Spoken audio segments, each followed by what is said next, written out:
Euzubillahimineşşeytanirracim. Bismillahirrahmanirrahim. Allahümme salli ala Muhammed ve ali Muhammed ve accil fərəcəhum. Səhvi Səccadiyyədən ibrətlər mövzusunda 7-ci dərsimizə başlayırıq. Bu vaxta qədər İmam Səccad əleyhissalamın Səhvi Səccadiyyəsinin ilk duasının müəyyən fəqərələrini oxuyaraq siz əzizlər üçün izah verdik. Növbəti fəqərədə İmam Səccad əleyhissalam belə buyurur. Velhamdülillahillezî lev habasa an ibadihi ma'rifete hamdih ala ma ablahum min minanihil mutatabi'ah asbaga aleyhim min ni'amihil mutazahirah. Buyurur, həmd olsun Allaha ki, əgər bəndələrinə verdiyi və kamil şəkildə əta etdiyi nemətlərin müqabilində onları şükr etmək mərifətindən məhrum etsəydi, onlar bu nemətlərdən istifadə edərkən həmd etməzdilər. Lətəsərrəfu fi minənihi fələm yəhmədu. Bundan istifadə edərdilər, lakin həmd etməzdilər. Ardınca buyurur, وَتَوَسَّعُوا فِي رِزْقِهِ فَلَمْ يَشْكُرُهُ. Onların ruziləri genişlənər, onlar ruzidə firavan olanlar, lakin həmd etməzlər. Duanın bu hissəsində İmam Səccad əleyhissalam çox gözəl bir nöqtəyə işarə eləyir. İmam burada ilahi nemətləri və bu nemətlərin həqiqi sahibini tanımaq və ona həmd etməyi bizə öyrədir, bizə yada salır. Nemət verəni, yəni Allahı və nemətləri tanımaq, dərk etmək üçün müəyyən vasitələrə ehtiyacımız vardır. Məsələn, ağıl, vicdan, fitrət, Qur'an, imamət, nübüvvət və başqa bu kimi amillər bizə lazımdır, vasitələr lazımdır. Yəni insan ağıl vasitəsilə düşünərək onun əldə etdiyi bu nemətləri öz başına əldə etmədiyini dərk edə bilər və buna görə də bu aləmdə bir nəzarətçi, bu aləmdə bir varlığın olduğunu, bir idarə edənin olduğunu ağlı ilə dərk eləyə bilər. Təbii ki, əgər ağlın düzgün şəkildə istifadə eləyərsə və bununla da əgər düzgün şəkildə düşünsə, ağlını işlətsə, dərk eləyər və anlayar ki, ona bu ruzini əta eləyən varlıq necə bir səxavətli və kərəm sahibi olduğunu dərk eləyər. Buna görə ki, Allah Taala bu nemətləri təmənnasız şəkildə insanlara əta eləyir. Bunu düşünərək Allaha sonsuz həmd və səna eləyər. Fitri cəhətdən isə ümumiyyətlə fitri cəhət nə deməkdir?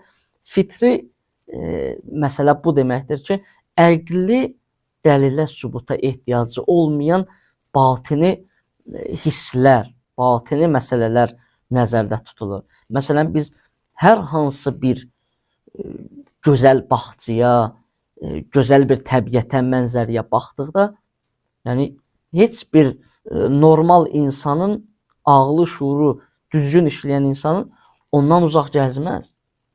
Əksinə onu daha çox istəyər və ona tərəf meyl eləyər. Çünki insanın fitrəti kamilliyə, ən gözələ meyl eləyir. Yəni heç kim, biz keçən dərslərimizdə də bu kəlməni, bu sözü qeyd elədik ki, heç bir ağıllı adam naqisi seçməz. Yəni hər kəs, hətta bir şəxs bazara da belə getsə, hər nə alsa ən yaxşısını seçib alacaq. Bu bizim fitrətimizdə vardır. Və diqqət yetirsək, nəzərə alsaq ki, bu kamilliyi, kamalatı xəlq eləyən, bu gözəlliyin özünü xəlq eləyən uca və əzəmətli Allahdır. Bu qənaətə gələrik ki, yəni öz düşüncəmizlə bu qənaətə gələrik ki, insan fitrəti elə Allaha meyillidir əslində.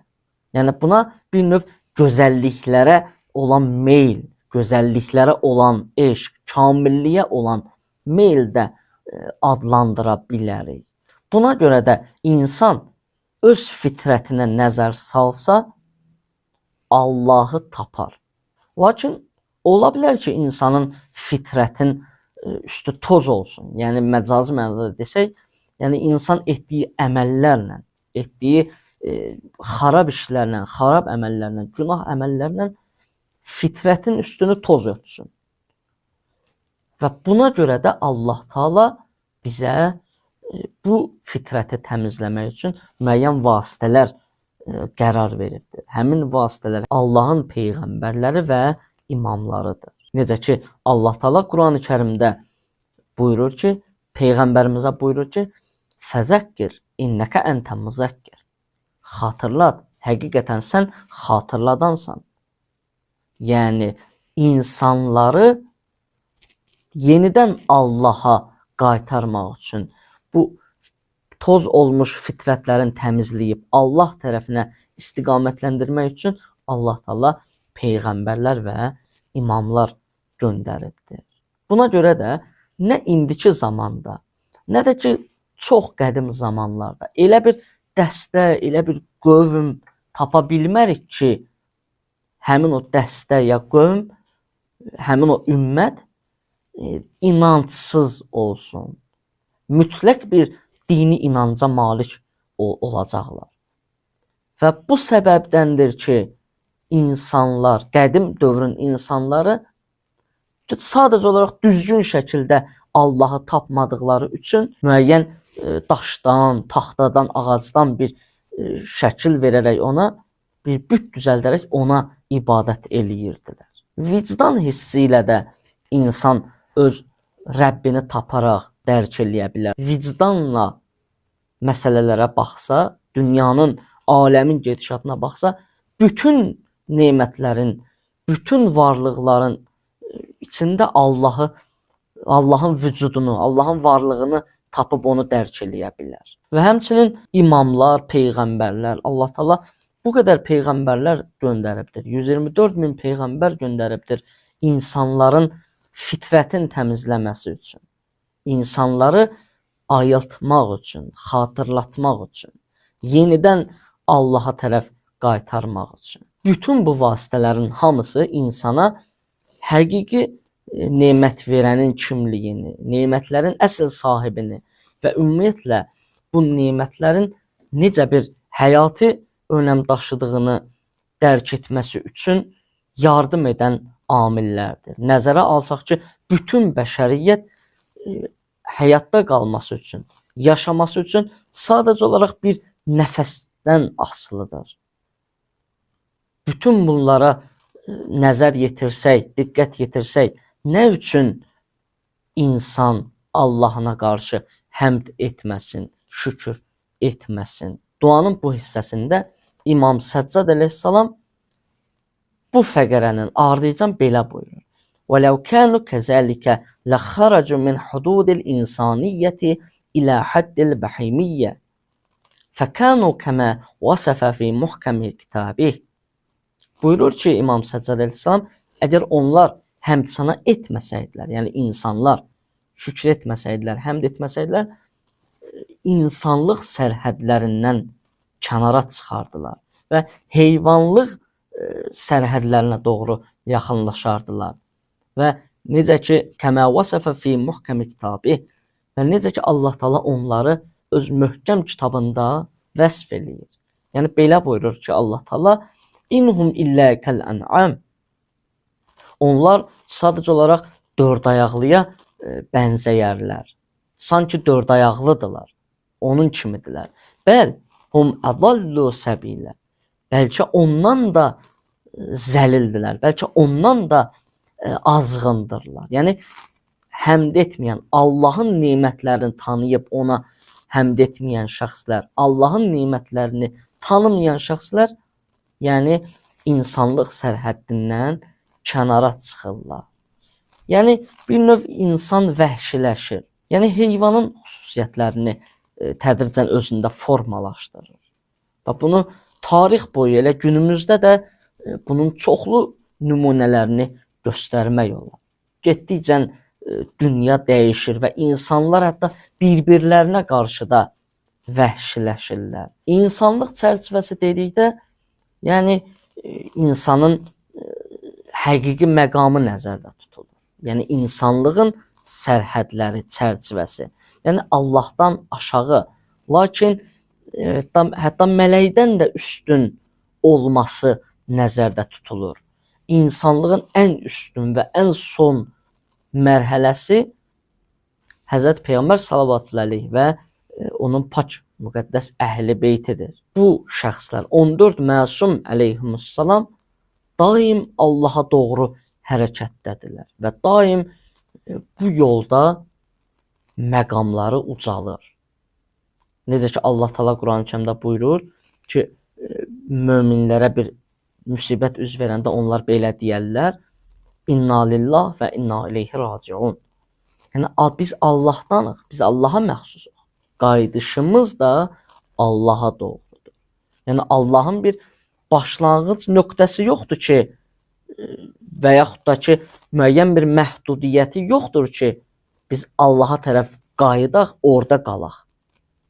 Yəni daim insan Allaha doğru hərəkətdə olacaq. Riyazi dillə desək, müsbət sonsuzluğa doğru insan əbədi şəkildə istiqamət götürüb addımlayır Allaha doğru. Bu insanlığın sərhədlərinin ən üstün pillələri adlanır. Və duada bu da qeyd olunur ki, onlar dörd ayaqlı kimidirlər və bəlkə də ondan da azğındılar. Niyə Allah Taala Qurani-Kərimdə belə buyurur ki, İmam Səccad əleyhissalam bu ayəni öz duasında gətirirdi? Çünki heyvanlar öz yediklərini, istəklərini və necə həyat tərzi yaşamaqlarını bilmirlər. Və bunu proqramlaşdırmırlar da ki, nizama da salmırlar ki, münəzzəm şəkildə yaşasınlar. Çünki nəyə görə?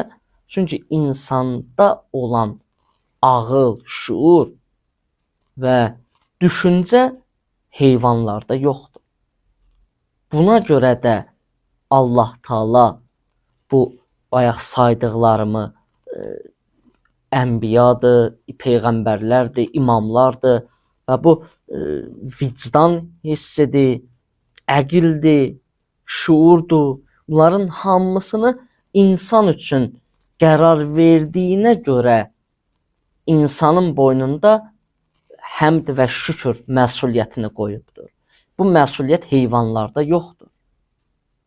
Çünki bayaq qeyd elədiyimiz kimi insan əqli ilə, fitri yolla, vicdan hissi ilə və peyğəmbərlərin, imamların buyruğu ilə Allahı tapıb dərk eləyə bilər və nemətlərin əsl sahibinin kim olduğunu bilərək, onun necə mərhəmətli və səxavətli olduğunu dərk edərək ona həmd edə bilər. Bu fəqərədə İmam Səccad əleyhissalam insanlığın ən aşağı mərhələsini vurğulayır, qeyd eləyir.